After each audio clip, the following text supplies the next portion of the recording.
The words cut through the freezing California dawn like a blade through flesh. "Take a bath, soldier." Master Chief Garrett Hawk's voice carried the weight of 19 years in naval special warfare. 41 years old, 6'3", 230 pounds of muscle and institutional authority. His hands locked onto Lieutenant Junior Grade Kira Brennan's collar with the practiced efficiency of a man who had broken hundreds of candidates before her. 26 years old, 5'6", 128 pounds. She hit the Carolina mud obstacle pit face first. The impact was catastrophic, immediate. Her nose exploded on contact with a submerged rock buried 18 inches beneath the surface. Blood sprayed into the freezing slop, mixing with red clay and standing water that smelled of iron and decay. The sound was wet and final, like a hammer meeting overripe fruit. 60 Navy SEAL candidates erupted in laughter. Hawk's boot pressed between her shoulder blades before she could process the pain, before her brain could catch up to what her body already knew. Something inside her face had fundamentally changed shape. The cartilage had cracked, shifted. The architecture of her nose no longer aligned with the blueprint her DNA had provided 26 years ago. His weight drove her face underwater.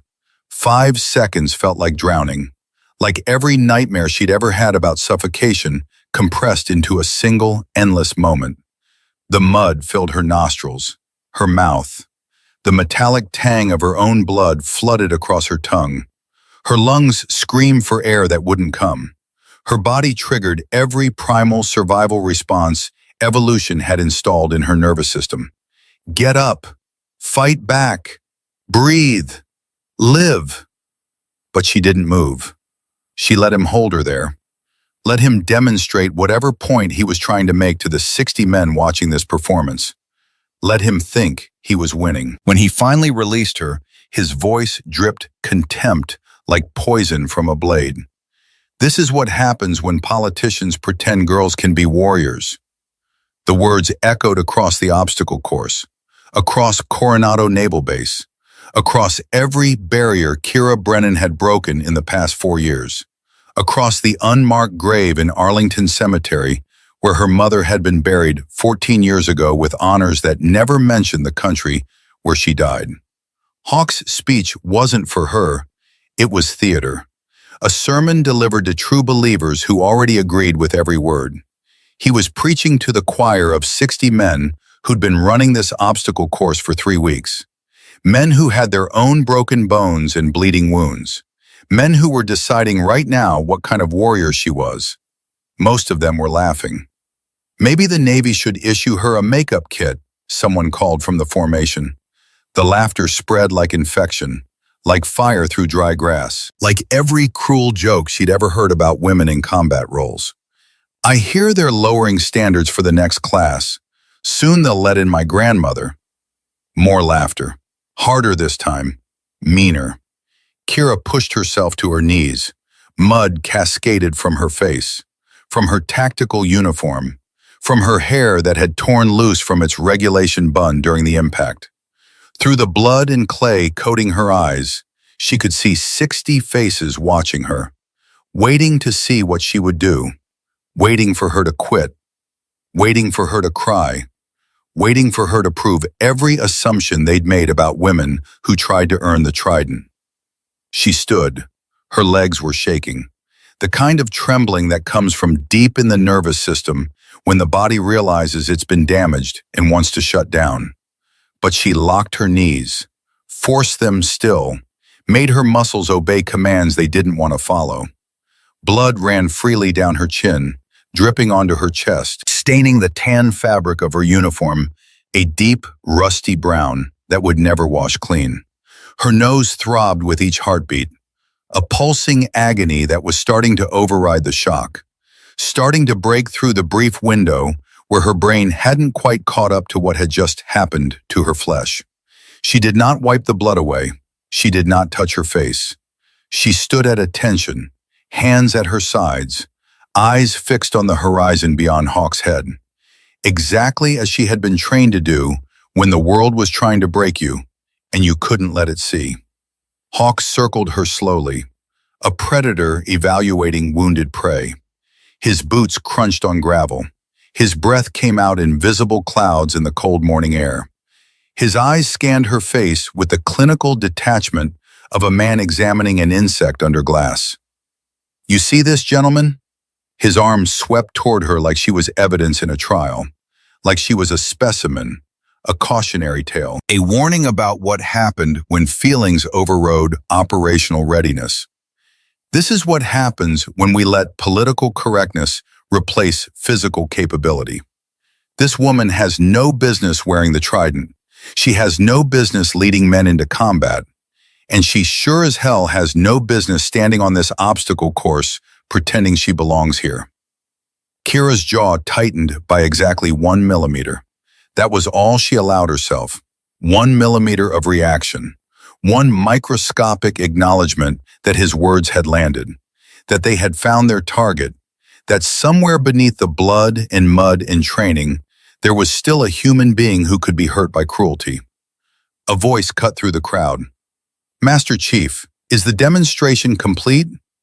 The question came from the back of the formation. Corporal Finn Ashford, 28 years old, 5 years in Naval Special Warfare, a communications specialist who had never raised his voice in a training environment, who had never been written up for any disciplinary issue in his entire service record, whose younger sister Jordan was currently in boot camp, dreaming of the day she'd stand on this same obstacle course. Hawk's head snapped toward him like a turret acquiring a target. "You got something to say, Corporal?" "No, Master Chief. Just asking if we should prepare for the next evolution." "You'll prepare when I tell you to prepare." Hawk's voice dropped 20 degrees. The temperature in the immediate vicinity seemed to plummet. Every candidate in the formation felt it. The shift from training to threat, from instruction to intimidation. "And if you ever interrupt me again during instruction, you'll join the lieutenant in the mud pit for some additional remedial training. Are we clear?" "Crystal, Master Chief." But something passed between Finn and Kira across the formation. Not sympathy exactly. Recognition. A silent acknowledgement that someone had witnessed what just happened and understood it was wrong. That this wasn't training. This was assault dressed up in the language of instruction. Hawk turned back to Kira. "You're dismissed, Lieutenant. Get yourself cleaned up and report to Captain Mercer's office at 1400 hours. He'll want to discuss your continued assignment to this training command." The words were a threat wrapped in procedure, a promise that this humiliation was just the beginning. Kira's voice came out steady, despite the blood still pouring from her nose. "Will the Master Chief be submitting an after-action report on this training evolution?" The formation went silent. 60 men stopped breathing at once. The California wind died. The waves crashing on the beach a quarter-mile away seemed to pause mid-break. Even the gulls overhead went quiet, as if nature itself recognized the magnitude of what she just said. Hawk stepped closer, close enough that she could smell the coffee on his breath, close enough to see the vein pulsing in his temple, close enough to count the silver hairs at his temples that hadn't been there when he'd started this assignment 3 years ago. "You questioning my training methods, Lieutenant?" "No, Master Chief. Simply asking for documentation purposes. Standard protocol after an injury during training requires written reporting within 24 hours. I'm ensuring we remain in compliance with OpNav instruction 5100.12J. She had just quoted the Naval Safety and Occupational Health Program Manual from memory, chapter and verse, the exact regulation that governed training injuries. The same regulation Hawk would have to violate if he wanted to avoid documenting what he'd just done to her. His eyes narrowed. "You're a real piece of work, Brennan. Your file says you transferred from some joint task force nobody wants to talk about. Bet you pulled strings to get this assignment. Bet you thought coming here would make you feel like a real warrior." He leaned in until his face was inches from hers. "But I've been breaking people like you for 19 years, and I'm going to break you so completely that you'll beg for a transfer before the week is out. Kira didn't blink. Master Chief, I'm still waiting for confirmation about the after-action report. For a moment, she thought he might hit her again. His hand actually twitched toward her collar. She saw it. Finn saw it. And from the covered observation platform 30 meters away, Captain Douglas Mercer saw it too. Formation dismissed. Hawk's voice cracked like a whip across the obstacle course. Brennan, get the hell off my course. Kira executed a perfect about-face. Her boots pivoted on gravel with military precision.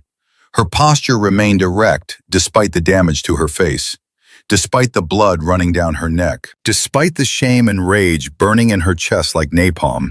She walked toward the locker rooms. 17 steps before her vision started tunneling. 23 steps before her hands started shaking. 31 steps before she realized she was going to vomit. She pushed through the door of the female locker room, empty because she was the only woman assigned to this training cycle, the only female instructor candidate in a program that had never wanted women in the first place, the only person standing between the past and a future where her mother's sacrifice might actually mean something. She barely made it to the sink. Blood and bile mixed in the white porcelain, red and yellow swirling together like some horrific abstract painting. Her hands gripped the counter edges so hard her knuckles went white.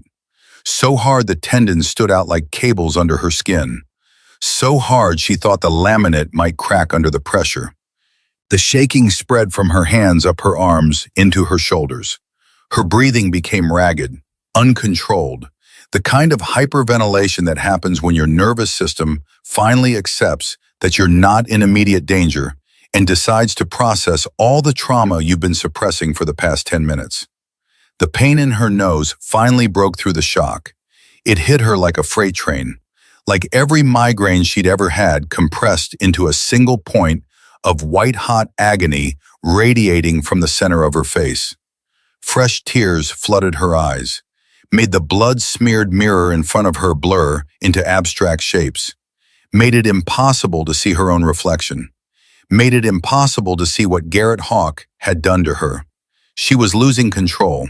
She could feel it happening, could feel the walls she had built around herself starting to crack, starting to crumble. All the carefully constructed barriers between the person she showed the world and the person she actually was. All the armor she'd welded onto her soul over 4 years of classified operations in countries she couldn't name. Her right hand moved to her chest, fingers searching beneath the blood-soaked uniform for the small silver object hanging on a chain around her neck. The trident. Not the official Navy SEAL trident that candidates earned after completing basic underwater demolition/SEAL training. Not the Budweiser that thousands of men wore on their uniforms. This trident was different, 40 years old, tarnished with age and exposure, engraved on the reverse side with 3 words in handwriting that Kira had memorized from birthday cards and deployment letters, and one final message written the night before a mission that became a funeral. Earn your place. Commander Lydia Brennan had written those words, Kira's mother, dead 14 years, killed during a classified intelligence operation in North Korea when Kira was 12 years old. The only woman to ever receive the Defense Intelligence Medal posthumously. The only mother Kira would ever have. She slid down the wall, her back scraped against painted cinder block until she was sitting on the cold tile floor of the locker room. Knees pulled to her chest, one hand still clutching the trident pendant hard enough to leave an impression in her palm. Hard enough to hurt. Hard enough to give her something to focus on besides the breaking. The tears came, hot and unstoppable, ripping through her chest like something trying to escape.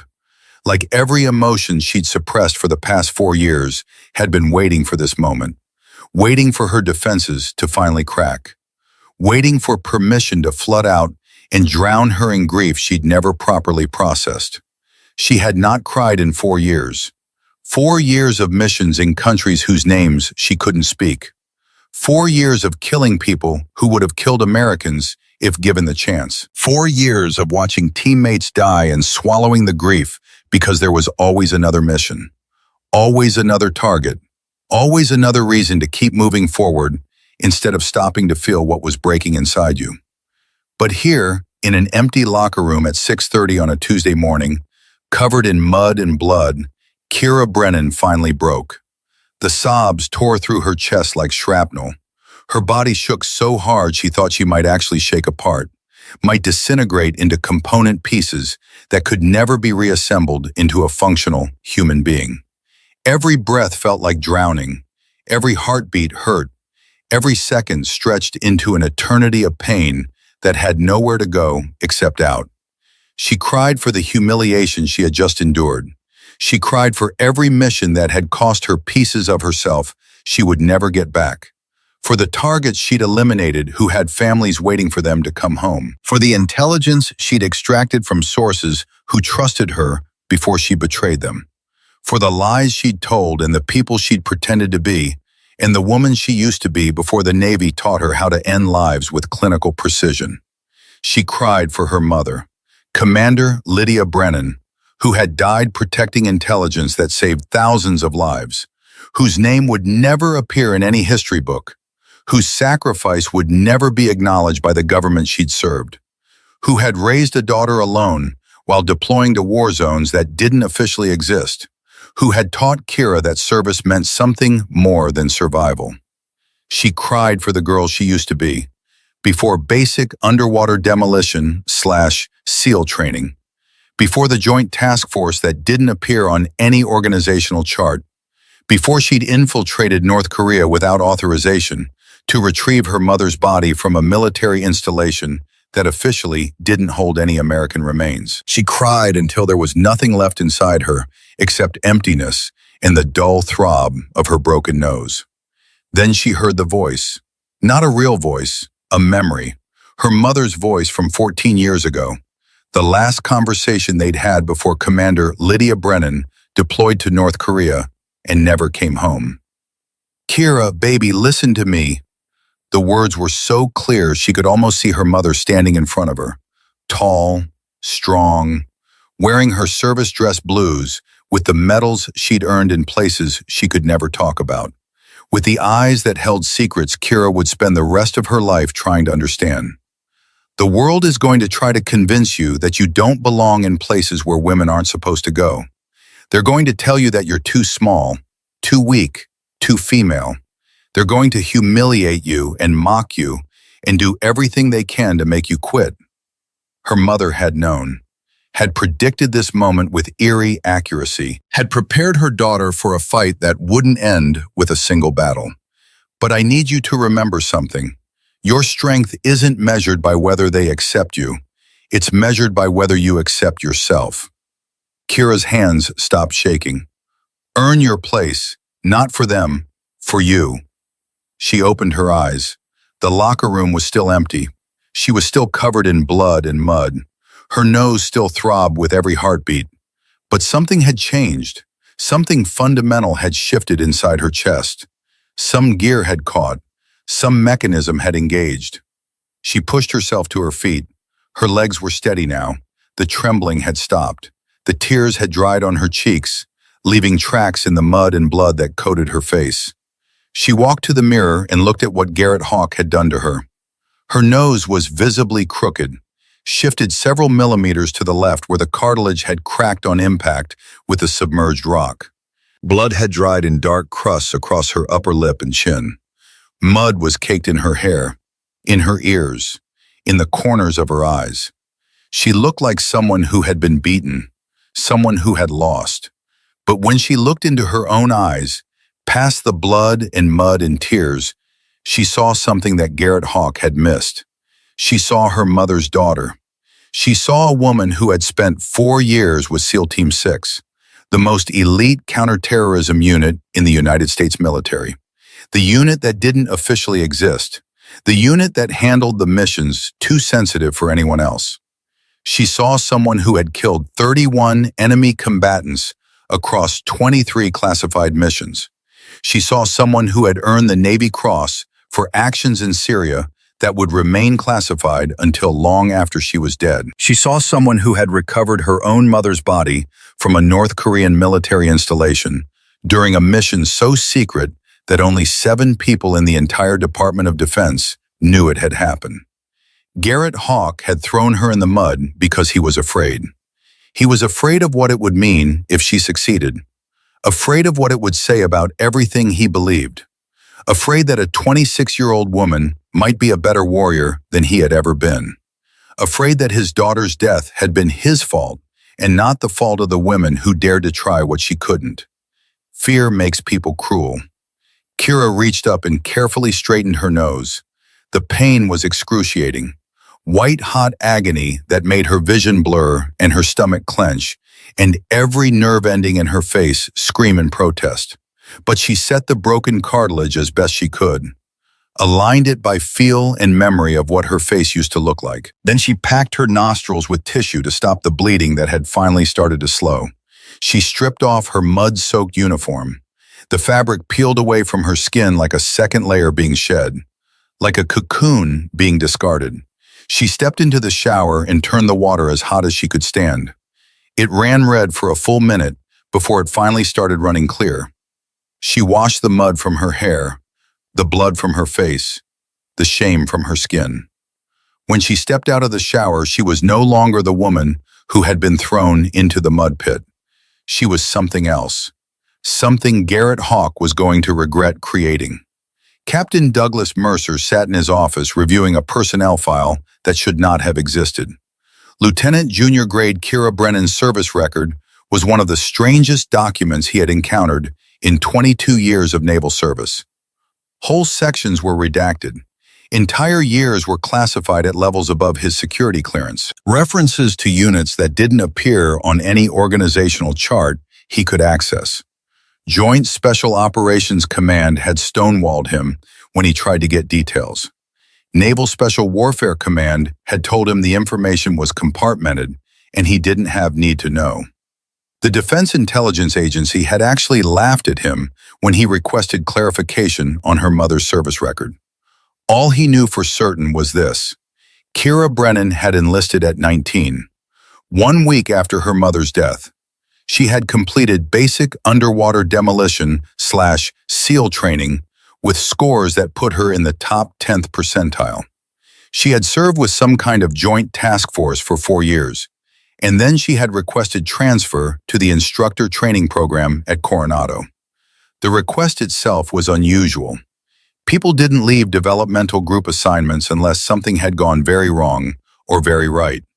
They didn't request instructor billets when they were 26 years old with combat experience that was apparently so sensitive that even a Navy captain couldn't read the after-action reports. Mercer had asked JSOC why they let her go. The answer had been 3 words: she earned it.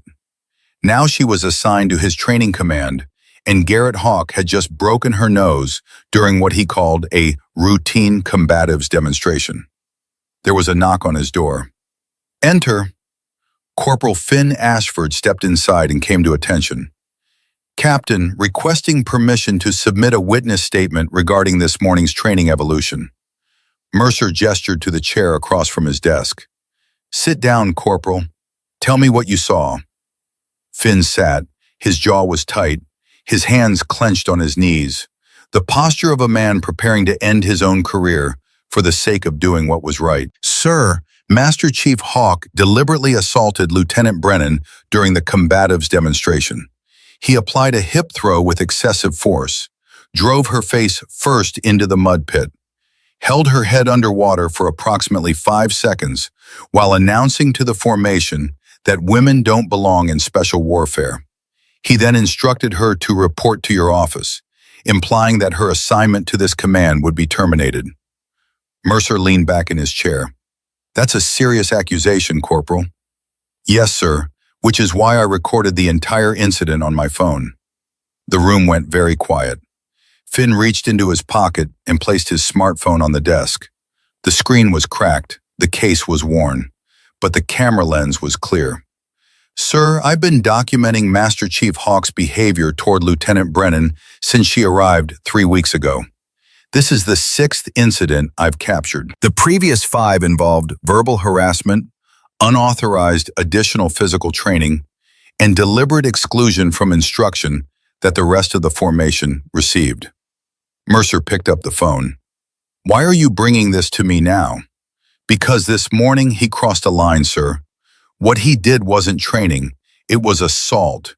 And if we don't stop it now, someone's going to get seriously hurt." Finn paused. "Or worse." Mercer pressed play on the video. Garrett Hawk's voice filled the office. "Take a bath, soldier." The image showed Kira hitting the mud face first. The spray of blood, Hawk's boot pressing her down, the laughter from 60 men, the deliberate cruelty in every word he spoke. Mercer watched the entire 3-minute video without speaking. When it ended, he set the phone down very carefully. "Corporal Ashford, I'm going to ask you a direct question, and I need a direct answer. Why are you doing this? You're putting your career at risk by going against a Master Chief. Hawk has friends in the command, people who believe what he believes about women in combat roles. They're going to make your life very difficult." Finn met his eyes. "Sir, my little sister enlisted 6 months ago. She wants to be a SEAL.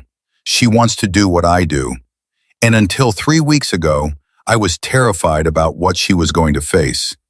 He gestured to the phone. "Now I'm terrified about what happens if people like Hawk are allowed to break people like my sister before they even get a chance to prove themselves." Lieutenant Brennan didn't quit. She stood up. She followed protocol. She handled herself with more professionalism than most men I've served with. That's the kind of warrior my sister should have as an example, not whatever the hell Hawk thinks he's protecting. Mercer nodded slowly. "I'm going to need you to submit a formal written statement. Everything you just told me. Everything on that video. Everything you've witnessed over the past 3 weeks. Can you do that?" "Yes, sir." "Good. You're dismissed." "And Corporal?" Mercer waited until the younger man met his eyes. "Your sister is lucky to have you. Make sure she knows that." "Thank you, sir." After Finn left, Mercer sat alone in his office for a long time. Then he picked up his phone and made a call to a number that very few people in the Navy had access to. The voice that answered was female, professional, completely devoid of warmth. "Naval Special Warfare Development Group, how may I direct your call?" "This is Captain Douglas Mercer, Commanding Officer, Naval Special Warfare Center, Coronado.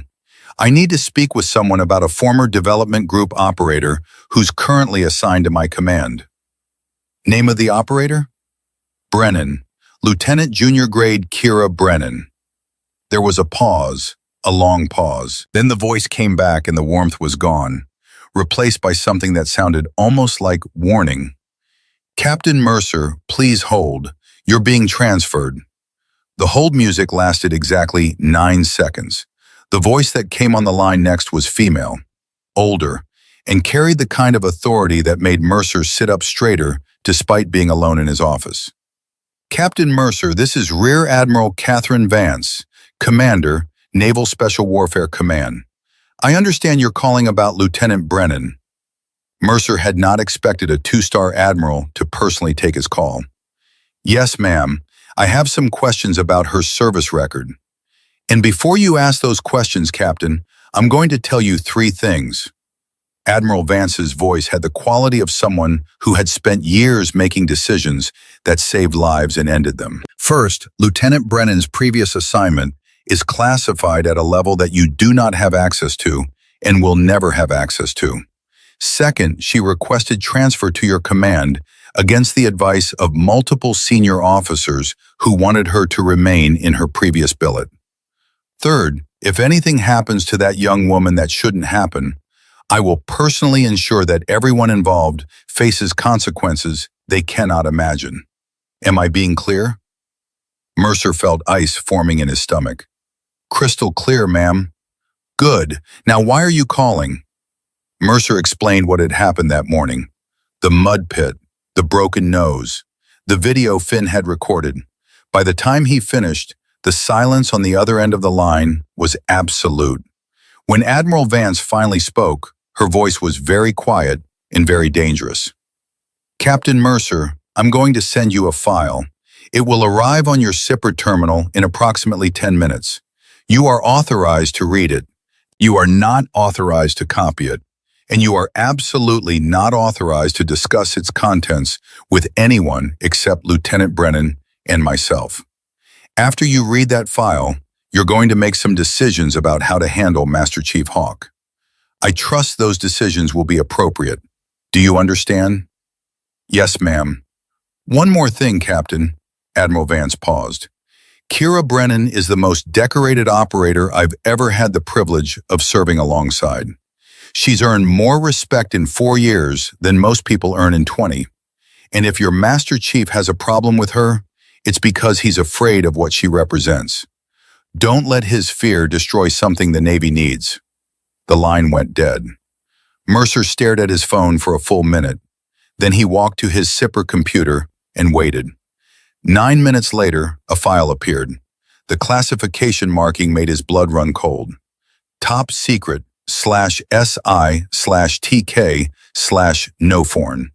He opened it. The first page was a photograph of Kira Brennan at age 22, standing in desert camouflage with 2 other operators whose faces were blacked out. Her face was hard, her eyes were cold, and she was holding a rifle that Mercer recognized as the weapon of choice for SEAL snipers. The second page was a citation for the Navy Cross. For extraordinary heroism in combat operations against enemy forces during a classified direct action mission in Syria, Lieutenant Junior Grade Brennan demonstrated exceptional courage, tactical proficiency, and selfless devotion to her teammates while under intense enemy fire.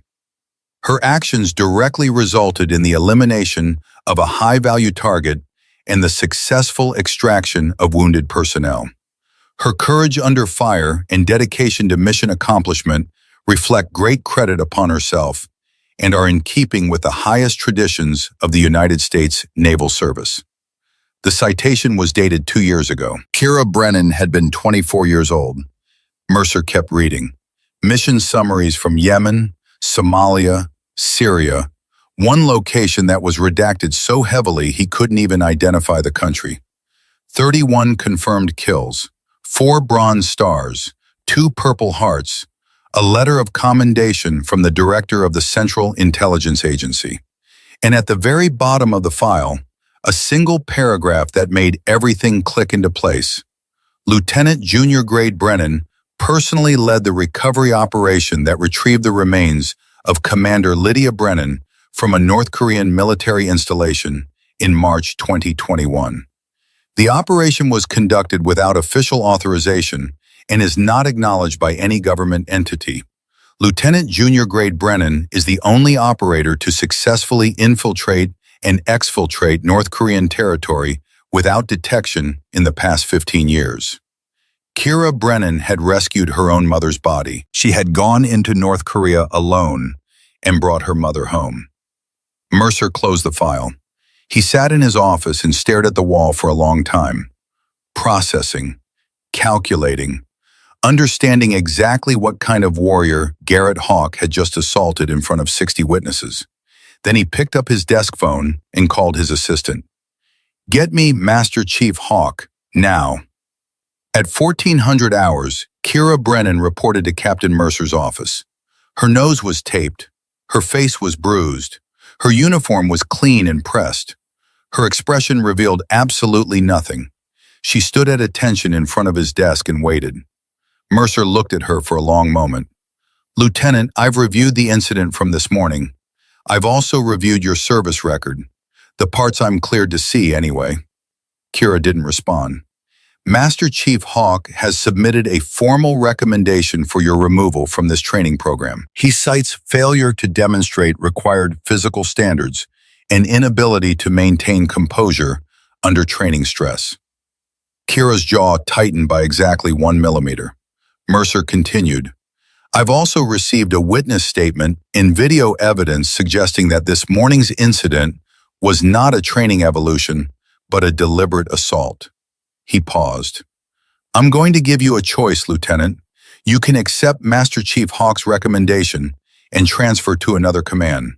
No questions asked, no black mark on your record, no career consequences. He opened a drawer in his desk and pulled out a thick binder. Or you can complete the Special Warfare Combat Assessment, 72 hours of continuous evaluation designed to measure every capability a SEAL instructor needs to demonstrate: physical endurance, technical proficiency, tactical decision-making, leadership under extreme stress.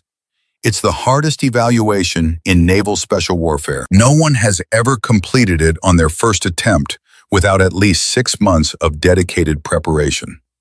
He set the binder on his desk. The assessment begins at 2200 hours tonight. That gives you 8 hours to prepare. If you complete it successfully, Master Chief Hawk's recommendation becomes irrelevant. You stay, you teach, you build the program you want to build. He leaned forward. But Lieutenant, I need you to understand something. This assessment was designed to break people. It's going to push you past every limit you think you have. And attempting it in your current condition, with a broken nose and less than 12 hours since you were assaulted, is going to be the hardest thing you've ever done. Kira spoke for the first time since entering his office. When does it start, sir? Mercer almost smiled. 2200 hours. Don't be late. She turned to leave. Lieutenant? She stopped. Mercer reached into his desk and pulled out his phone. He pulled up a text message and showed it to her. The sender was listed as blocked number. Your mother would be proud. Make them remember. The message was from Admiral Catherine Vance. Kira's eyes widened slightly, the first crack in her composure since she'd entered the office. How did she? I called her after the incident this morning. She sent me your file. Mercer met her eyes. Your mother conducted the intelligence operation that identified the target you eliminated in Syria 2 years after her death. The work outlasts us, Lieutenant. Never forget that. Kira stood very still. Thank you, sir. Dismissed. She walked out of his office with a Navy Cross citation she couldn't acknowledge and orders to complete an assessment that would break most men. With 8 hours to prepare for 72 hours of hell, with a broken nose and a body that had already been pushed past its limits. But she walked out with something else, too. She walked out knowing that her mother's commander believed in her, that the Navy's senior leadership was watching, that this wasn't just about proving herself to Garrett Hawk anymore. This was about changing everything. The sun was setting over Coronado when Kira stood alone in her quarters, staring at the equipment laid out on her rack. Wetsuit, fins, tactical vest, 70 pounds of gear that would feel like 700 by hour 40. Her nose throbbed with each heartbeat, a metronome counting down to something she couldn't fully prepare for. Her phone buzzed, a text from Finn Ashford. Jordan just called. She heard about what happened. She wanted me to tell you that she's watching, that every woman in boot camp is watching, that you're not just doing this for yourself anymore. Kira stared at the message for a long time. Then she reached for the trident pendant around her neck and held it tight enough to leave an impression in her palm. Tight enough to hurt, tight enough to remember. Earn your place. Her mother's words, her mother's mission, her mother's legacy. At 2200 hours, Lieutenant Junior Grade Kira Brennan would walk to Onslow Bay and begin the hardest 72 hours of her life. But right now, in this moment, she allowed herself one small acknowledgement of the enormity of what was coming. She was terrified, and she was ready. The Pacific Ocean at night is a living thing that wants you dead. Kira understood this at a cellular level as she waded into Onslow Bay at exactly 2200 hours. The water temperature was 52 degrees Fahrenheit, cold enough to kill an unprepared human in under 30 minutes. Cold enough to shut down organs. Cold enough to make your heart forget how to beat in rhythm. The cold hit her like a physical blow. It stole her breath, seized her muscles, triggered every survival instinct evolution had installed in her nervous system over millions of years. Instincts that screamed one simple message with primal clarity. Get out of the water before hypothermia shuts down your core. She forced herself to keep moving, to establish a rhythm, to ignore the shock and focus on technique. Stroke, breathe, stroke, breathe. Her broken nose immediately started bleeding again. She could taste it mixing with salt water, could feel it running down the back of her throat. Each breath through her mouth felt like inhaling razors, like her respiratory system was lined with broken glass. 12 evaluators watched from the beach. Captain Mercer stood with a clipboard that would document the next 72 hours. Master Chief Garrett Hawk stood at the edge of the group with his arms crossed, his face carved from stone, his eyes tracking her movement through the darkness like a predator waiting for prey to show weakness. Behind her, Coronado Naval Base disappeared into the night. Ahead of her, 5 nautical miles of open ocean stretched toward the first checkpoint. 5 miles that most people couldn't swim in a wetsuit with fins in perfect conditions.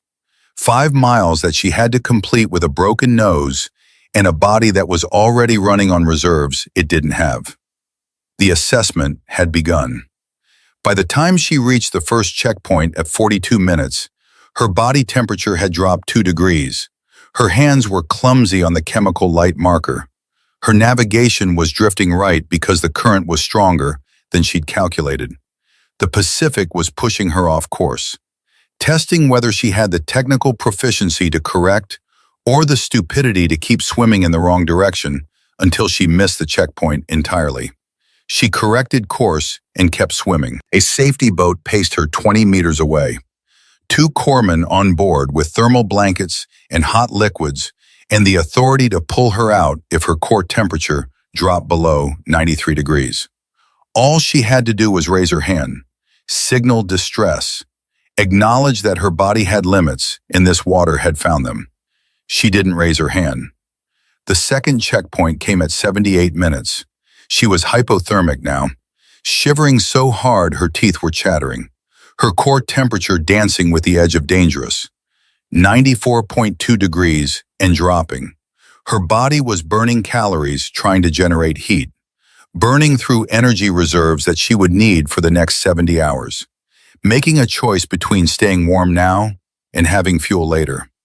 There was no good answer, only survival and the will to keep moving when your body was begging you to stop.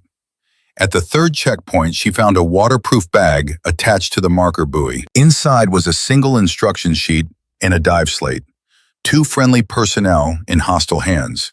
Position, 800 meters, bearing 270. Approach covertly, neutralize guards, extract personnel. Time limit 15 minutes from receipt of this message. Kira checked her watch. She had used 86 minutes of her 90-minute window. That left 4 minutes to swim 800 meters, identify targets in complete darkness, and execute a simulated hostage rescue. Impossible. She started swimming. Her arms were lead weights. Her legs barely responded to commands from her brain. The shivering had stopped, which was worse than when it had been happening. It meant her body was giving up the fight to generate heat, surrendering to the cold, accepting death as inevitable and shutting down non-essential systems to preserve core functions for a few more minutes. She covered the distance in 3 minutes and 40 seconds. Through her dive mask, she could see 4 chemical lights marking positions in the water. 2 red, 2 green. The red ones would be hostile. The green ones would be friendly. Basic threat identification that any operator should be able to execute even in degraded conditions. She approached from the north, using a submerged sandbar for concealment. Her movements slow, controlled, eliminating any water disturbance that would give away her position. At 20 meters, she could see the silhouettes of the evaluators playing hostage takers. They were scanning the water with night vision, waiting for her to make a mistake, waiting for the telltale splash or wake that would announce her approach. She didn't make a mistake. She came up directly behind the first hostile, rose from the water like something birthed from the depths, tapped him on the shoulder with the blunt end of her training knife, whispered in his ear with a voice that came out steady, despite 40 minutes of hypothermia. You're dead. The evaluator's head whipped around. How the hell did you? She was already gone, moving to the second hostel before the first one could finish his sentence. Same approach, same technique, same result. The second evaluator dropped his training weapon and stared at the water where she disappeared like he just witnessed something supernatural. Then she was at the friendly positions. Both evaluators playing hostages, both of them staring at her like she'd materialized from nowhere, like she'd violated the laws of physics by approaching undetected in water that should have made stealth impossible. Let's move, she said through chattering teeth. Extraction point is beach, 200 meters east. She guided both hostages to shore with 1 minute and 30 seconds remaining on her time limit. When her feet hit sand, her legs gave out. She collapsed face first onto the beach, her body finally surrendering to the hypothermia she'd been fighting for 90 minutes. Surrendering to the cold and the exhaustion and the simple mathematical reality that human beings have limits, and she just exceeded hers. Hands grabbed her immediately.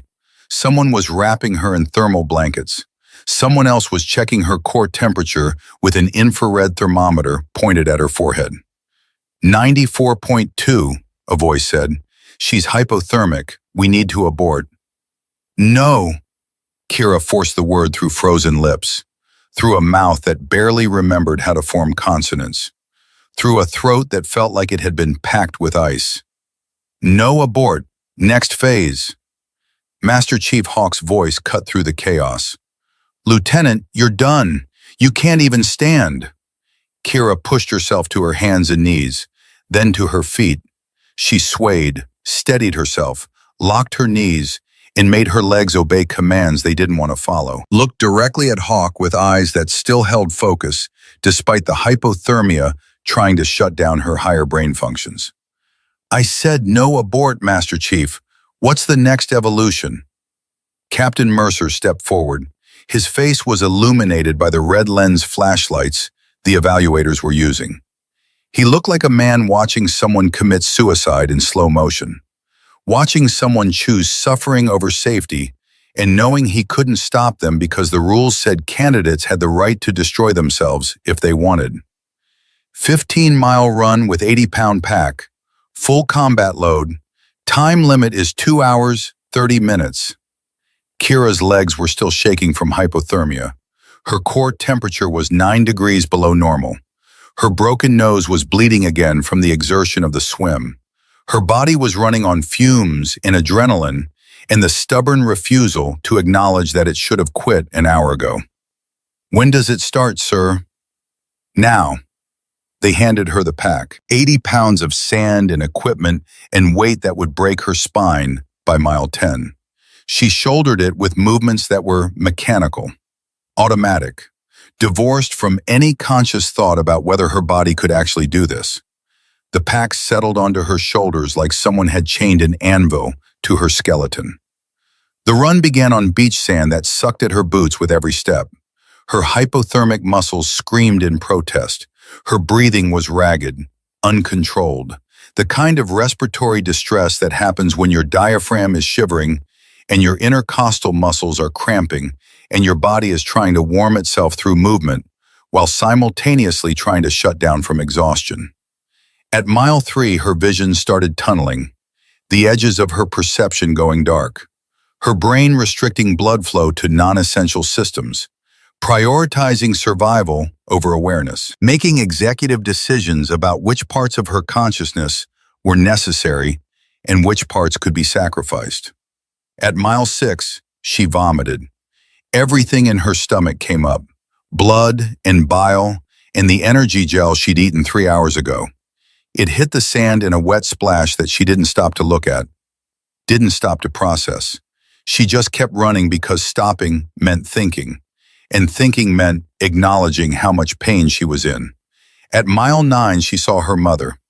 Commander Lydia Brennan was standing beside the trail exactly as Kira remembered her from 14 years ago.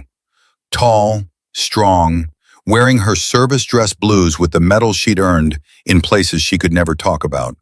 Not smiling, just watching, just running alongside her daughter like she'd done 1,000 times before during training runs that seemed trivial in retrospect. Kira knew it was a hallucination, knew her brain was shutting down from exhaustion and hypothermia and pain, knew that oxygen deprivation was causing her visual cortex to misfire, knew that her mother had been dead for 14 years and was buried in Arlington National Cemetery under a headstone that lied about where she died. But she couldn't make the image disappear. Her mother fell into step beside her. They ran together in silence for 3 miles. The only sound was Kira's boots hitting sand and her ragged breathing and the pack creaking with each impact. The hallucination didn't speak, didn't offer encouragement, just existed, just ran. At mile 12, Kira's voice cracked as she spoke to the ghost only she could see. "I don't know if I can finish this." Her mother's voice was exactly as she remembered it, firm, unwavering, carrying the absolute certainty of someone who had faced death multiple times and decided it wasn't as scary as failure. "Yes, you do. My body's done, Mom. I've got nothing left. Your body quit 6 miles ago. You're running on something else now." Kira's lungs were burning. Her legs were beyond pain, beyond exhaustion, operating in some realm of suffering that didn't have words because human language wasn't designed to describe this level of physical breakdown. On what? On the same thing I ran on in North Korea when they broke my ribs, and I still had to get that intelligence out. On the same thing every warrior runs on when their body gives up, but their mission doesn't. Her mother looked at her with eyes that held all the love and discipline that had defined Kira's childhood. "You're running on purpose, and purpose doesn't get tired." Kira's pace increased. By mile 14, the hallucination had faded. She was alone again, running through darkness with a pack that had somehow gotten heavier, with legs that had somehow kept moving, with a body that had somehow refused to quit despite every physiological reason it should have.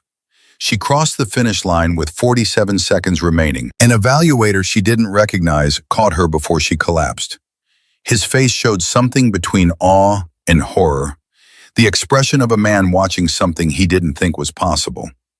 "Jesus Christ, Lieutenant, how are you still moving?" Kira didn't answer. She couldn't. Her vocal cords weren't working anymore. Her brain had diverted all available resources to keeping her heart beating and her lungs inflating and her legs from completely collapsing beneath her. They gave her 6 minutes to recover, 6 minutes to drink water and eat an energy gel and pretend her body wasn't shutting down one system at a time. 6 minutes to prepare for the next phase.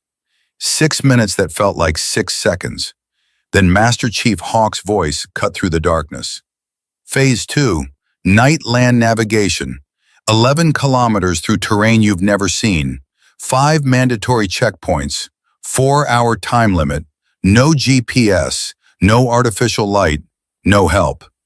He stepped closer, lowering his voice so only she could hear. So the other evaluators couldn't witness what he was about to say. You deviate from the course, you fail. You miss a checkpoint, you fail. You exceed the time limit, you fail. His eyes held something beyond contempt, beyond cruelty. They held the desperate hope that she would finally break, that this would be the evolution that proved his point, that ended this charade and restored the natural order where women knew their place. You're in bad shape, Lieutenant. Your body's compromised. Your judgment's impaired. The smart thing to do is withdraw now before you hurt yourself permanently. No one would blame you. Kira took the map with hands that were still trembling. I'm not withdrawing. Then you're going to fail. And when you do, I'm going to make sure everyone knows that women don't belong here. She met his eyes. Start the clock, Master Chief. The navigation course was brutal in ways the ocean and the run had not been. Dense forests that tore at her uniform, swamp sections where the water came up to her waist and the mud tried to pull her boots off with every step. Terrain features that looked nothing like what the map showed, because maps were two-dimensional representations of three-dimensional chaos. She found the first checkpoint at hour 1, the second checkpoint at hour 2. At hour 2 and 43 minutes, she became completely disoriented. The forest looked identical in every direction. Her compass bearing should have taken her directly to checkpoint 3, but she'd been walking that bearing for 20 minutes and found nothing. No chemical light, no marker, no indication that she was anywhere near where she was supposed to be. Either her navigation was wrong, or the checkpoint was mismarked, or her brain was so exhausted that she was making mistakes she couldn't identify. Kira stopped, forced herself to breathe, to think, to override the panic that was rising in her chest, like water filling a compartment in a sinking ship. She pulled out her map and studied it with a red lens flashlight that barely provided enough illumination to see. She retraced her route mentally, identifying each terrain feature she'd passed, each turn she'd made, each decision point where she'd chosen one path over another, looking for the mistake, looking for the moment where her exhausted brain had misread something critical. There, she'd misread a terrain feature 2 kilometers back. What she thought was a hilltop had actually been a saddle between 2 hills. The contour lines had been too close together. Her night-adjusted vision had been too degraded. She'd turned left when she should have turned right. The mistake had cost her 30 minutes and nearly 2 kilometers of travel. She corrected her bearing and started moving again. Checkpoint 3 appeared through the trees with 18 minutes remaining on her time limit. Checkpoint 4 came with 4 minutes to spare. By the time she reached checkpoint 5, she had 2 minutes left. But checkpoint 5 wasn't just a marker. It was a test. A training mannequin representing a wounded seal was lying in a small clearing. Realistic wound makeup showing arterial bleeding from the right femoral artery. Chest wounds suggesting tension pneumothorax. A cervical collar indicating suspected spinal injury. Next to the mannequin was a medical kit and a radio handset. A laminated instruction card read, 4 minutes to stabilize and initiate Casevac. Demonstrate proper medical intervention and communication protocols. Failure to complete within time limit equals phase failure. Kira dropped to her knees beside the casualty. Her hands were shaking from exhaustion. Her vision was blurred. Her brain was moving through molasses. But she forced herself to work the problem methodically, to remember her training, to execute the procedures that had been drilled into her until they became muscle memory. Tourniquet first, high and tight on the right leg, 2 inches below the inguinal ligament. She cinched it until the simulated bleeding stopped. Then marked the time on the tourniquet with a permanent marker. 14:23. The time that would tell medics how long the limb had been without blood flow, how long they had before tissue started dying. Tension pneumothorax next. She palpated the chest, identified the 5th intercostal space at the anterior axillary line, performed needle decompression with a 14-gauge catheter. The training mannequin's chest made a realistic hissing sound as the simulated pressure released. As the trapped air escaped and the collapsed lung could theoretically reinflate. Manual cervical spine stabilization while she keyed the radio and transmitted a 9-line medevac request. Crimson Base, this is Siren 47. I have one urgent surgical. Her voice was steady despite the exhaustion, despite the 4 minutes ticking down, despite the knowledge that one mistake would end the entire assessment. She read off the grid coordinates from her map, transmitted all 9 lines of the medevac request with 0 errors, finished with 3 seconds remaining on the timer. An evaluator emerged from the darkness. Nicely done, Lieutenant. Phase 2 complete. You have 15 minutes before Phase 3 begins. Kira sat back on her heels. Her hands were covered in simulated blood from the mannequin. Her uniform was soaked with sweat and swamp water. Every muscle in her body was screaming. But she'd done it. She'd completed another phase. She'd refused to fail. 15 minutes. She used them to close her eyes and remember why she was doing this. Phase 3 began at hour 31. Mountain Warfare Assessment, the evaluator explained. His voice was flat, clinical, devoid of emotion or encouragement, just delivering facts about the next way they would try to break her. Technical climbing with full combat load, casualty evacuation from elevated position, high-altitude navigation. You're going up 3,000 vertical feet. Time limit is 8 hours. The terrain is loose rock and exposure. One mistake and you're done. Kira had climbed mountains in Afghanistan, had executed high-altitude infiltrations in terrain that would kill you if you made a single mistake. But she'd never done it on hour 31 of continuous physical exertion. With a broken nose and a body that was held together by willpower and nothing else. The first pitch was manageable, standard rock climbing, good handholds, solid protection points. The kind of climb that would be easy under normal circumstances. That would be fun on a weekend training exercise with your team. That would barely register as difficult if your body wasn't already operating in systematic failure mode. The second pitch was harder, smaller holds, more exposure, her fingers starting to lose strength. The rock was sharp, volcanic, unforgiving. Every grip tore skin. Every movement left blood on stone. By the third pitch, her hands were bleeding. The kind of bleeding that doesn't stop, that soaks through the chalk on your fingers and makes every hold slippery. That leaves red smears on the rock face like some macabre trail marking your passage. At 80 feet, her left hand slipped. She fell 4 feet before her protection caught her. The rope jerked tight.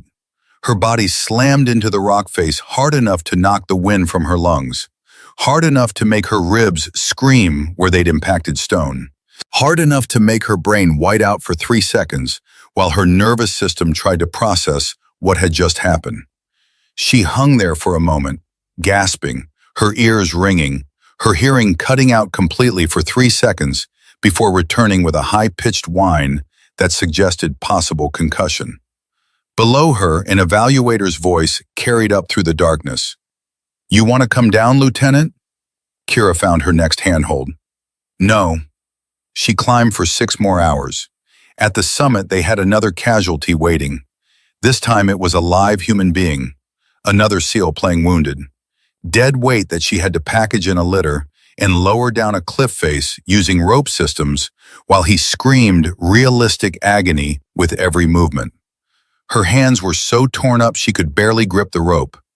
The destroyed skin on her palms had been reduced to hamburger meat, raw flesh that protested every contact with the nylon cordage.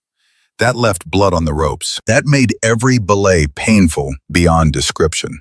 She completed the evacuation with 12 minutes remaining on her 8-hour time limit. During the 15-minute break between phases, Finn Ashford appeared at the edge of the compound. His face was tight with urgency. He caught Captain Mercer's attention and showed him his phone, a text exchange he'd intercepted through the training network. Hawk to someone. Position yourself room 5. Force impossible shot. Either way, she fails. Mercer's jaw tightened. He looked at Hawk, who was watching Kira from across the compound, with cold calculation in his eyes. Then he looked at Kira, sitting alone, preparing for the final phase. He made a decision. He wouldn't interfere. She'd come this far on her own. She'd finish it on her own. But he would bear witness. And if Hawk crossed the line from testing to sabotage, there would be consequences. Phase 4 began at hour 44. Kira stood in the shoot house briefing room with 12 evaluators staring at her like she was a corpse that hadn't stopped moving yet. Her hands were wrapped in bloody gauze. Her face was so bruised it looked like someone had beaten her with a hammer. Her eyes were bloodshot from exhaustion and trauma. Her body was operating in a realm beyond pain, beyond exhaustion, in some space where consciousness and unconsciousness blurred together. Captain Mercer read from his clipboard. Close quarters battle assessment, 5 rooms, 9 hostile targets, 3 friendly hostages, simulated rounds that will leave welts. 0 margin for error. 1 hit on a friendly, you fail. 1 missed hostile that would have killed you, you fail. Time limit is 3 minutes from first engagement. He paused. This is your final gate, Lieutenant. You pass this, you pass the entire assessment. Master Chief Hawks stepped forward. "I'll be running the scenario as one of the hostiles, looking forward to seeing how your decision-making holds up under pressure." The implication was clear. He was going to position himself in a way that would force her into an impossible choice. Shoot him and risk hitting a hostage. Don't shoot him and fail the scenario. Either way, he thought he'd won. Kira's voice came out flat, empty. "Understood, Master Chief." They handed her an M4A1 with simulated ammunition. The weapon was zeroed, the trigger was crisp, but it felt like she was holding a 50-pound weight instead of a 7-pound rifle. Her destroyed hands could barely maintain proper grip. Her arms were shaking from exhaustion. Her vision was degraded. She entered the shoot house at exactly hour 44 and 17 seconds. The first room was textbook. 2 hostiles, no friendlies, clean angles of fire. She engaged both targets with controlled pairs. 2 rounds center mass on each. 4 seconds elapsed. The second room was harder, 1 hostile using a friendly as a shield. Only partial target presentation. Maybe 3 inches of the hostile's head visible around the hostage's shoulder. A shot that required precision she wasn't sure she still possessed. She put 2 rounds through the hostile's orbital socket, the only part of his head that was exposed. The friendly hostage never moved. 9 seconds total elapsed time. The third room was chaos. 3 hostiles, 2 friendlies, everyone moving, multiple angles of fire. The kind of scenario that separated operators who could process information under stress from operators who panicked and made fatal mistakes. She engaged the closest threat first, then worked her way through the room in order of priority, her muscle memory taking over where her conscious brain had stopped functioning hours ago. 17 seconds total elapsed time. The fourth room was empty, a trick, a psychological test to see if she would waste time clearing a room that had no threats. She moved through it in 4 seconds and continued to the final room. Room 5, where Garrett Hawk was waiting. She entered low and fast, her muzzle tracking left to right, her eyes processing the scene in microseconds. 3 hostiles, 1 friendly, and Hawk standing directly behind the friendly, using the hostage as cover. His training weapon aimed at her center mass, maybe 2 inches of his head visible around the hostage's shoulder. 40 feet away, moving target. Her hands destroyed, her vision blurred, her body running on fumes in the fading embers of consciousness. The shot was impossible. Every instructor who had ever trained her would have said, "Don't take it." Would have said the risk of hitting the hostage was too high. Would have said that in a real scenario, you'd wait for a better angle. Would have said that perfect is the enemy of good enough. But this wasn't a real scenario. This was Garrett Hawk forcing her to choose between his version of perfect and her version of possible. Kira breathed. Memories flashed through her mind like lightning. Her mother's trident, the mud pit, the hallucination at mile 12. Purpose doesn't get tired. Every woman who would come after her. Every Jordan Ashford who was watching from boot camp. Every little girl who needed to know that women could earn the trident. She took the shot. The simulated round hit Hawk exactly where his left eye met his temple. The impact made a sound like a baseball hitting a glove, like physics meeting flesh at sufficient velocity to cause pain. He dropped.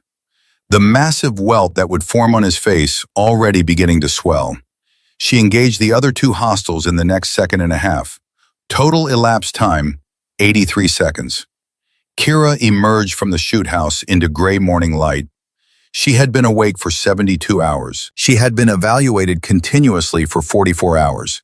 She had not failed a single evolution. Her body was operating beyond any reasonable definition of functional, beyond any medical understanding of human endurance. Captain Mercer checked his tablet. The evaluators were standing in a semicircle, waiting. The silence was absolute. Even the wind had stopped. Even the waves crashing on the beach a quarter-mile away seemed to pause. Ladies and gentlemen, Lieutenant Junior Grade Kira Brennan has completed the Special Warfare Combat Assessment with a composite score of 98.7%. He looked up from the tablet. This is the highest score ever recorded in the history of this evaluation. The silence that followed was complete. Hawk stood at the edge of the group, a massive welt forming on his face where the simulated round had hit him. His jaw locked, his eyes filled with something that looked like hatred and fear in equal measure. The expression of a man watching his entire worldview collapse in real time. Then Corporal Finn Ashford started clapping, slow, deliberate, each strike of his palms echoing across the compound like a bell announcing the death of one era and the birth of another. One by one, the other evaluators joined him. Within 30 seconds, 12 men who had spent their entire careers in naval special warfare were applauding a 26-year-old woman who had just proven she belonged in their community more than most of them ever would. Kira stood motionless, her mother's trident pendant warm against her chest, her body vibrating with exhaustion, her mind already beginning to shut down now that the mission was complete, now that she'd done what she came to do. She had earned her place. Now she was going to make sure everyone else got the chance to earn theirs too. Hawk walked away. He didn't run, didn't storm off like a man who'd lost his temper. He simply turned and walked toward the administrative building with his back rigid and his fists clenched at his sides. Every step looked like it was taking everything he had not to turn around and finish what he'd started in the mud pit 3 days ago. Kira watched him go. Her vision was blurred from exhaustion. Her hands were wrapped in bloody gauze. Her legs were shaking so hard she had to lock her knees to stay upright. But she watched every step he took until he disappeared through the doors. Until the man who had tried to break her was gone. Until all that remained was the work ahead. 3 days after the assessment, Captain Douglas Mercer sat in his office, staring at a classified file on his SIPR terminal. The sender was Rear Admiral Catherine Vance. The subject line read, Brennan Service Record Addendum. He opened it, though he'd read this file before. 3 days ago, in the immediate aftermath of Hawk's assault on Kira. But context changes meaning. What had been a revelation then was now a reminder of exactly what kind of warrior had just completed the impossible. The file detailed Kira Brennan's 4 years with SEAL Team 6, the missions that would never be acknowledged, the 31 kills, the Navy Cross, the unauthorized operation in North Korea that had brought her mother home.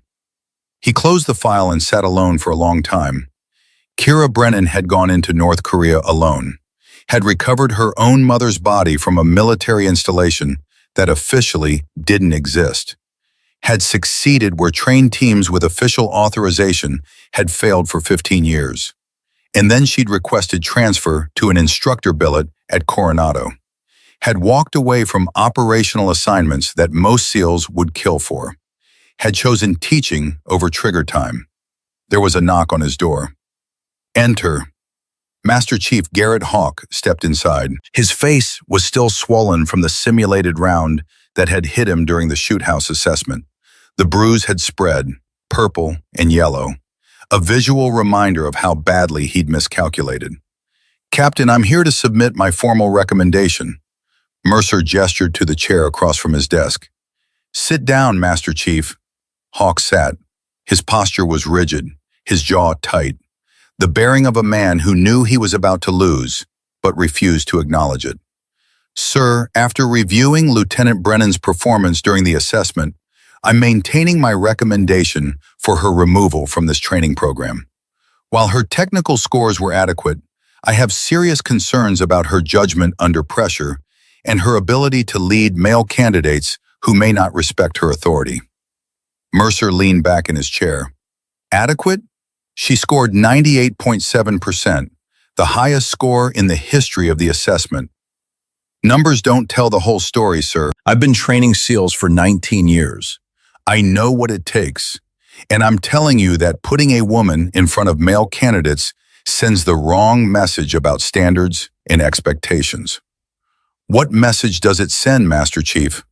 Hawk's eyes narrowed. That we're more concerned with politics than operational readiness. that we're willing to compromise effectiveness for the sake of diversity quotas, that feelings matter more than performance. Mercer pulled out his phone. He opened the video Finn Ashford had submitted. 3 minutes of footage showing Hawk throwing Kira into the mud pit, holding her face underwater, delivering his speech about women not belonging in special warfare. He turned the phone around so Hawk could see. Is this the message you're talking about, Master Chief? The one where you assault a highly decorated operator in front of 60 witnesses? Hawk's face went pale. That was a training evolution, sir. A combative's demonstration designed to test her ability to handle physical contact under stress. Corporal Ashford documented 6 similar incidents over 3 weeks. The Inspector General has opened an investigation. 16 people have submitted witness statements, and Admiral Vance has made it very clear that she's personally interested in the outcome. Mercer leaned forward. You're done, Master Chief. The only question now is whether you face administrative punishment or a court-martial. The room went very quiet. Hawk's hands clenched on the arms of his chair. His breathing became shallow, the physical manifestation of a man watching his career end in real time. My daughter died because of integration policies, sir. Because the Navy decided feelings were more important than readiness. Because politicians wanted headlines more than they wanted warriors. His voice cracked. Sloan wanted to be a SEAL, wanted to prove she was strong enough, and when the Navy disqualified her for medical reasons, she drove to the beach and walked into the ocean with rocks in her pockets. She was 19 years old. Mercer's expression softened slightly. I know about your daughter, Master Chief. I read the investigation report. She was disqualified because of severe depression and multiple psychiatric holds. Not because of integration policies, not because of physical standards, because she was mentally ill and needed help you didn't provide. That's not true. She called you the night before, told you she was drowning, and you told her to stop being weak. Hawk's face crumpled. The rage collapsed into something raw and broken. His fists unclenched. His shoulders sagged. For a moment, he looked like exactly what he was, a father who had lost his daughter and spent 2 years running from guilt he couldn't escape. I thought tough love would help. Thought she needed discipline instead of coddling. I was wrong. Yes, you were. And Lieutenant Brennan had nothing to do with your daughter's death. Neither did any other woman who's tried to earn the Trident. You've been punishing them for your own failures. Mercer pulled out a second file. The Inspector General is recommending administrative punishment, loss of rank, loss of pay, and immediate transfer. Your career as an instructor is over. But you'll avoid a criminal record if you accept the recommendation and resign. He pushed the file across the desk. You have 24 hours to decide. Hawk stood. His movements were slow, mechanical, the bearing of a man who had just realized the enormity of what he'd done and couldn't undo. What about Brennan? What happens to her? That's not your concern anymore, Master Chief. After Hawk left, Mercer made a call to Admiral Vance. Ma'am, it's done. Hawk is accepting administrative punishment and resigning. Good. What about Lieutenant Brennan? She's currently recovering. Medical cleared her with minor injuries, stress fractures in both legs, severe lacerations on her hands, but she'll be ready to begin instructor duties in 2 weeks. There was a pause on the line. Doug, I'm going to offer her something, and I need you to understand that it's her decision to make, not yours, not mine, hers. What kind of offer, ma'am? Promotion to commander. Assignment to Naval Special Warfare Command Headquarters. She'd be writing integration doctrine for the next generation, shaping policy at the strategic level. It's the kind of position that leads to stars if she plays it right. Mercer was quiet for a moment. With respect, ma'am, I don't think she'll take it. Why not? Because she didn't come here to write policy. She came here to teach, to show women like Jordan Ashford that it's possible.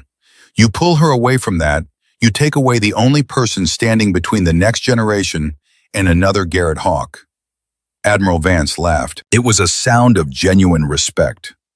That's exactly what her mother said 20 years ago when the CIA offered her a desk at Langley, told them fieldwork mattered more than policy, got her killed, but she saved thousands of lives by making that choice. She paused. Let's see what Kira decides. Sunday evening, 3 days after the assessment, Kira sat alone in her quarters. Her hands were still wrapped in bandages. Her legs throbbed with the stress fractures that medical had diagnosed, but couldn't do anything about except prescribe rest and time. Her face was bruised in shades of purple and yellow. Her nose was healing, crooked. A permanent reminder of what Garrett Hawk had done. There was a knock on her door. Come in. Corporal Finn Ashford entered. He was carrying a folder and wearing an expression that suggested he had news he wasn't sure how to deliver. Lieutenant, I wanted to show you something before you hear it through official channels. He opened the folder. Inside were class photos from every Phase 2 class he'd instructed over the past 2 years. Rows of young faces, determined expressions, most of them looking too young to be volunteering for something this brutal. Then he showed her a second folder. These are the same candidates 5 years later, the ones who made it through BUD/S, got to teams, deployed to combat. He pointed to individual faces, his finger moving from photo to photo like a tour guide showing monuments to the dead. KIA Afghanistan, KIA Iraq, KIA Syria, medical retirement after training accident, paralyzed during halo jump, lost both legs to IED. Kira felt ice forming in her stomach. Why are you showing me this? Because every time we let someone through who shouldn't be here, we're potentially sending them to die. Or we're putting the guys next to them at risk. Finn met her eyes. What we do here matters, Lieutenant. The standards matter. The failures matter. We're not crushing dreams. We're saving lives by making sure only the right people get to the teams. He closed the folders. Jordan called me yesterday. She's graduating boot camp in 2 weeks. She asked if you'd still be here when she arrives. I told her I didn't know, that you might be getting promoted, moving to headquarters, doing important policy work. What did she say? She said she hoped you'd stay, that knowing you were here made her believe she could actually do this, that you weren't just a story anymore, you were proof. After Finn left, Kira sat alone with his words echoing in her head. Her phone rang. The caller ID showed a blocked number. Lieutenant Brennan. Kira, this is Admiral Vance. Kira sat up straighter despite being alone in her quarters. Ma'am, I'm calling to offer you a promotion and a new assignment. Commander Brennan, if you accept. Naval Special Warfare Command Headquarters. You'd be writing integration doctrine, shaping policy at the highest levels. It's the kind of position that leads to stars if you play it right. Everything her mother would have wanted. Everything that made sense for a career trajectory. Everything that would maximize her impact on the system. Everything except what mattered most. Ma'am, can I ask you a question? Of course. Why did my mother turn down the CIA desk job 20 years ago? Admiral Vance was quiet for a moment. Because she said the women coming into intelligence work didn't need someone writing memos in Langley. They needed someone in the field showing them it was possible. Showing them that a woman could run operations in places where women weren't supposed to exist. Did you agree with her decision? At the time? No. I thought she was wasting her talent, throwing away a chance to influence policy at the strategic level. Admiral Vance paused. But your mother saved thousands of lives by staying in the field, generated intelligence that shaped operations for a decade, trained operators who went on to run their own missions. And when she died in North Korea, she died doing what she believed mattered most. Ma'am, I'm declining the promotion. Can I ask why? Because Jordan Ashford arrives at Coronado in 2 weeks, and 3 women are in the next BUD/S class after hers. And they need someone on the beach showing them it's possible. They need an instructor who's been where they're going, who knows what they're facing, who can look them in the eye and tell them they belong here. Kira's voice was steady. They don't need policy, ma'am. They need proof. Admiral Vance laughed. It was the laugh of someone who had expected exactly this answer. Your mother would be proud, Kira. Stay at BUD/S. Keep training the next generation. But promise me something. Ma'am, don't stay there forever. Eventually, you'll need to move up, to influence policy at the strategic level, to make changes that outlast your time as an instructor. Promise me you'll know when that time comes. I promise, ma'am. Good. Now get back to work. 2 weeks later, Jordan Ashford arrived at Coronado. Kira was running a pool drill when the new candidate class reported for their first day of Phase 2. She saw Jordan immediately. 21 years old, 5'5", 130 pounds, standing at attention with 57 men who towered over her. The other instructors saw her too. Senior Chief Wade Sullivan, 43 years old, 6 years running the Phase 2 program, initially skeptical about women in BUD/S. His eyes found Kira across the pool deck. Something passed between them. Recognition. Respect. The silent acknowledgement that they were about to witness history repeat itself. One instructor, Petty Officer Donovan, looked at Jordan like she was an insult to everything he believed in. Kira made a mental note to watch Donovan carefully. Chief Sullivan called the formation to attention. Welcome to Phase 2. I'm Senior Chief Sullivan. This is Commander Brennan and the rest of your instructor cadre. Over the next 7 weeks, we're going to teach you how to dive, how to survive underwater emergencies, and how to operate in an environment that will kill you if you make mistakes. Roughly half of you will fail. He paused. Questions? No one spoke. Good. Today we start with pool familiarization. Pair up with your swim buddy and get in the water. The candidates moved to execute.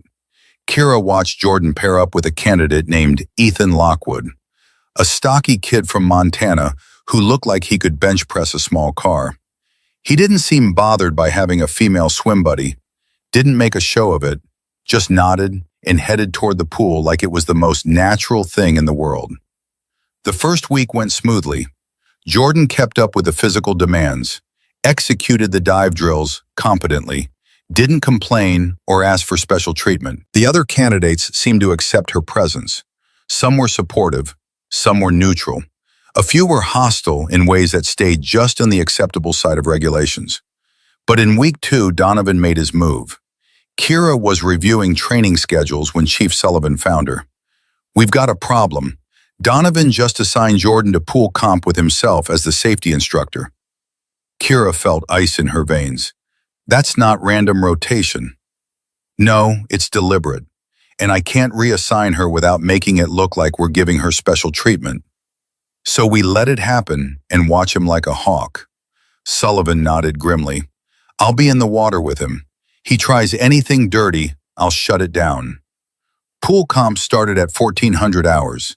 Jordan entered the pool with Ethan, both of them in full dive gear, both of them knowing what was coming.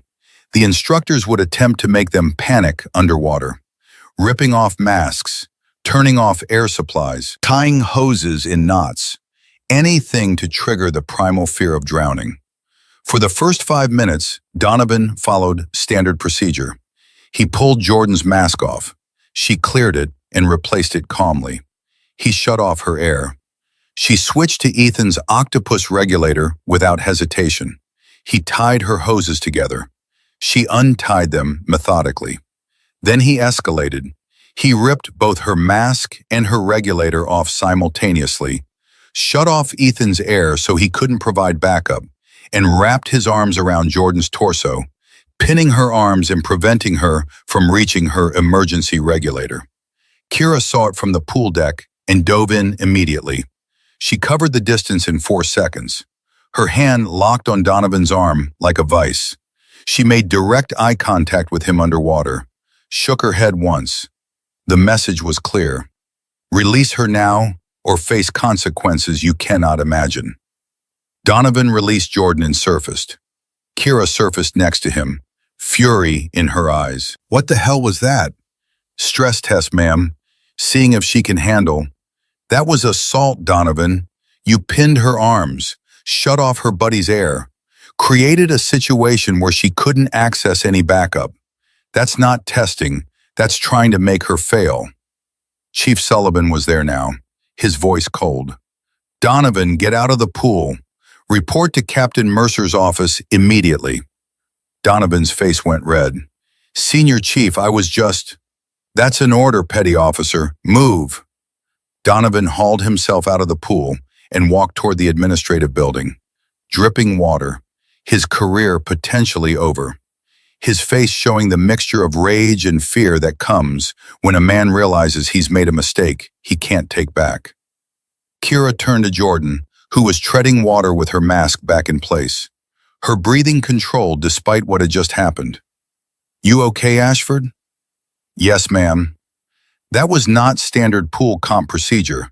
What Donovan did was wrong. Do you understand that? Yes, ma'am. Good. Get back to your training. Jordan swam back to Ethan, and they continued the drill like nothing had happened. That evening, Kira found Jordan sitting alone outside the barracks, staring at the ocean. The sunset painted the Pacific in shades of orange and gold. Mind if I sit, Ashford? Jordan stood and came to attention. No, ma'am. At ease, sit down.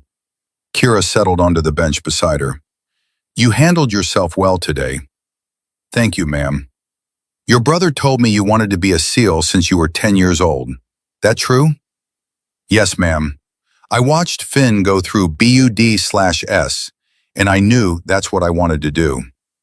Kira was quiet for a moment. Even knowing how hard it would be? Even knowing people like Donovan would try to break you? Jordan met her eyes. Ma'am, Finn told me what happened to you. The mud pit, the assessment, all of it. He said you got knocked down harder than anyone he'd ever seen. She paused. And you got back up anyway. If you can do that, I can handle Donovan. Kira felt something warm spread through her chest. Ashford, I'm not going to lie to you. This is going to be the hardest thing you ever do. You're going to want to quit 100 times. You're going to hurt in ways you didn't know were possible. And yes, you're going to face people who don't want you to succeed. I know, ma'am. But if you make it through, if you earn that trident, you'll have done something that most people can't even imagine. You'll have proven that strength isn't about gender. It's about refusing to quit when every fiber of your being is screaming at you to ring that bell. Jordan nodded. I'm not quitting, ma'am. Donovan can try whatever he wants. I'm not ringing that bell. Kira smiled. Good, because your brother is waiting to see you graduate, and I'd hate to disappoint him. Yes, ma'am. Kira stood to leave, then stopped. Ashford, one more thing. When you make it through BUD/S, not if, when, I want you to remember something. You're not just doing this for yourself. You're doing it for every woman who comes after you. You're proving it's possible. That matters more than you know. I won't let you down, Commander. You already haven't, Ashford. You already haven't. Jordan made it through Phase 2 with the second highest scores in her class. Ethan Lockwood, her swim buddy, graduated first. The two of them had become inseparable, a team that functioned with the kind of trust that couldn't be taught, only earned through shared suffering. Donovan was gone, transferred to a supply depot with a formal letter of reprimand in his service record that would end any hope of advancement. Captain Mercer had made sure of that. 3 years passed. Kira trained 12 classes, watched hundreds of candidates quit or fail, saw the ones who made it through transform from terrified kids into competent operators. She earned the respect of the instructor cadre slowly, one training evolution at a time, proving she belonged not through speeches but through competence. Chief Sullivan became something close to a friend. They ran training together, debriefed candidates together, made the hard calls about who stayed and who went. He told her once that she was the best instructor he'd worked with in 22 years, Coming from Sullivan, that meant everything. 18 women graduated BUD/S in those 3 years. The number was small, but it was growing. The culture was changing, slowly, one graduate at a time, one evolution at a time. One candidate who looked at Jordan Ashford or the others and thought, maybe, just maybe, it was possible. And then came the call that changed everything. Kira was running a dive drill when Captain Mercer found her.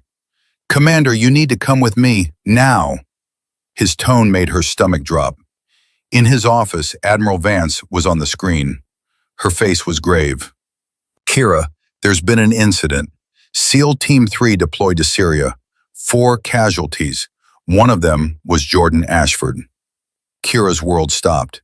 "Is she?" "She's alive. Critical condition. Being medevaced to Landstuhl. IED strike during a vehicle patrol. Her swim buddy Ethan Lockwood is dead. So are 2 other members of their element." Kira couldn't breathe, couldn't think, couldn't process what she was hearing. "What are her injuries, ma'am?" "Lost her right leg below the knee, severe shrapnel wounds to torso and left arm, traumatic brain injury from the blast. The doctors say she'll survive, but her SEAL career is over." Admiral Vance's voice softened. "She's asking for you, Kira. Her family is flying in, but she specifically requested you be there when she wakes up from surgery." "When do I leave?" "There's a flight in 3 hours. Pack a bag." Kira arrived at Landstuhl Regional Medical Center 18 hours later. Finn was in the waiting room with his mother, Mrs. Ashford. Both of them looked like they'd aged 10 years overnight. The expression of people who'd received the call, every military family dreads. Mrs. Ashford stood when she saw Kira. "Commander Brennan, how is she?" "Out of surgery, stable. They say she'll wake up in a few hours." Mrs. Ashford's voice broke. "They took her leg, Commander. They took her leg and her career and everything she worked for." Kira pulled her into a hug. "She's alive. That's what matters." "Is it? She gave everything for this, and now it's over." Finn spoke quietly. "Mom, Jordan knew the risks. We all knew the risks. That doesn't make it easier." The doctor came out 3 hours later. "She's awake. She's asking for Commander Brennan." Kira followed the doctor into the ICU. Jordan was in a bed surrounded by monitors and IV lines, and medical equipment that beeped and hummed. Her right leg ended in bandages at mid-calf. Her face was bruised and swollen, but her eyes were clear when they found Kira. "Ma'am," Kira pulled a chair beside the bed. "How are you feeling, Ashford?" "Like I got blown up by an IED. Jordan's voice was weak, but steady. "Ethan didn't make it." "I know. I'm so sorry." Tears streamed down Jordan's face. "He saved my life, saw the IED trigger, pushed me out of the blast radius, took the full force himself. He died so I could live." Her voice broke. "And now I'm lying here with one leg wondering what the hell I'm supposed to do with the life he gave me." Kira gripped her hand. "You're going to heal. You're going to recover. You're going to figure out what comes next." "My career is over, ma'am. I can't be a SEAL with one leg. I can't do what I was trained to do. Everything I worked for, everything you helped me achieve, it's gone. Your career as an operator might be over, Ashford, but your career as a warrior isn't. There are other ways to serve." Jordan closed her eyes. "I don't want other ways. I want to be back with my team. I want to finish what we started. I want Ethan's death to mean something." "It does mean something. He died protecting his teammate. He died being exactly what a SEAL is supposed to be. And you honor his sacrifice by living the best life you can with the second chance he gave you." Jordan was quiet for a long time. Then she opened her eyes and looked at Kira. "What would your mother do? If she were me, what would she do?" Kira thought about Commander Lydia Brennan, who had died in North Korea protecting intelligence that saved thousands of lives, who had chosen fieldwork over safety, operations over comfort, the mission over everything else. "My mother would find a new mission, She'd figure out how to keep fighting even if the battlefield changed. She'd adapt and overcome because that's what warriors do. Kira squeezed Jordan's hand. You're not done, Ashford. You're just getting started on a different kind of fight. Jordan was medically retired from the Navy 6 months later with full honors. She enrolled at UCLA studying psychology with a focus on combat trauma and veteran rehabilitation. She volunteered at a Veterans Crisis Center, helping other wounded warriors navigate the transition from active duty to civilian life.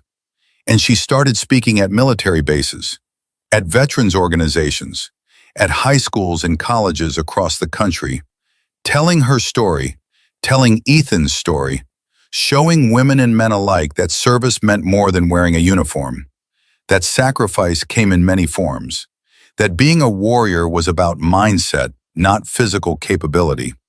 2 years after the IED strike, Kira visited her in Los Angeles. Jordan walked with a prosthetic leg decorated with Ethan's SEAL Team insignia. She was halfway through her master's degree. She was helping dozens of veterans struggling with PTSD and survivor's guilt and the crushing weight of transitioning from warrior to civilian. They sat in a coffee shop overlooking the Pacific, watching waves crash against the Santa Monica Pier. Do you regret it? Kira asked, becoming a SEAL, knowing how it ended? Jordan didn't hesitate, not for a second. I got to do something most people only dream about. I got to serve with warriors like Ethan. I got to prove that women can do this, and now I get to help other people find their purpose after the military. She met Kira's eyes. You taught me that strength isn't about physical capability, ma'am. It's about refusing to quit when life knocks you down. Ethan gave me a second chance at life. I'm not going to waste it feeling sorry for myself. 3 months later, Kira received orders to Naval Special Warfare Command. The promotion to full commander came with them. This time, she accepted. Her last day at BUD/S, she stood on the beach where Hawk had thrown her in the mud pit 4 years earlier. The pit was still there, still breaking candidates, still separating the ones who would quit from the ones who would keep going. Chief Sullivan found her there. He'd been promoted to Master Chief, was running the entire Phase 2 program now. Going to miss you, Commander. Going to miss this, Master Chief. Miss the candidates, the training, the feeling of making a difference, one person at a time. You made more than a difference, ma'am. We've graduated 18 women from BUD/S since you arrived. 18. That's 18 women who wouldn't be SEALs without you showing them it was possible. Kira touched the trident pendant around her neck, her mother's trident, worn smooth from 4 years of carrying it into training evolutions and dive drills, and moments when she needed to remember why she was doing this. Master Chief, I need you to promise me something. Anything, ma'am. The next woman who gets thrown in a mud pit and told she doesn't belong, I need you to make sure someone is there to tell her to get back up. Someone who understands what she's facing and won't let her quit. You have my word, Commander. 5 years later, Commander Kira Brennan stood in a Pentagon briefing room presenting the new Naval Special Warfare Integration Doctrine to a room full of admirals and senior officers. The doctrine she'd spent 5 years developing, refining, implementing, the doctrine that would shape how the Navy trained female SEALs for the next generation. In the back of the room sat Dr. Jordan Ashford, a licensed psychologist working for the Department of Defense on combat trauma and resilience programs. Beside her sat Master Chief Sullivan, retired now but still consulted as an expert on SEAL training. And in the front row, wearing civilian clothes and looking older, but somehow more at peace, sat Garrett Hawk. He'd written Kira a letter 6 months earlier, asking permission to attend her briefing, asking if she could forgive him enough to let him witness what she'd built from the ashes of what he'd tried to destroy. She'd written back with one word, yes. Kira finished her presentation and looked at the faces in the room, men and women who held the future of naval special warfare in their hands, people who would decide whether the work she'd done, the lives she'd changed, the systems she'd helped build would survive beyond her tenure. "The question isn't whether women can be SEALs," she said. "The question is whether we're brave enough to let them prove it." She paused. "The answer is in the data, in the combat records, in the 18 women who've graduated BUD/S, and the 6 who've deployed to combat zones. The answer is in the lives they've saved, and the missions they've completed, and the teammates who trust them with their lives." My mother, Commander Lydia Brennan, died protecting intelligence that saved thousands of lives. She never got to see me become a SEAL. She never got to see women earn the Trident. She never got to see the system change. Kira's voice was steady. "But she taught me something before she died. She taught me that you earn your place not by demanding it, but by refusing to quit when everyone tells you to. That lesson applies to individuals and to institutions. We earn our place as a military that serves all Americans by giving all Americans the chance to serve. That's not politics, that's justice." The room erupted in applause. Not everyone was clapping, but enough were, enough to matter, enough to change things.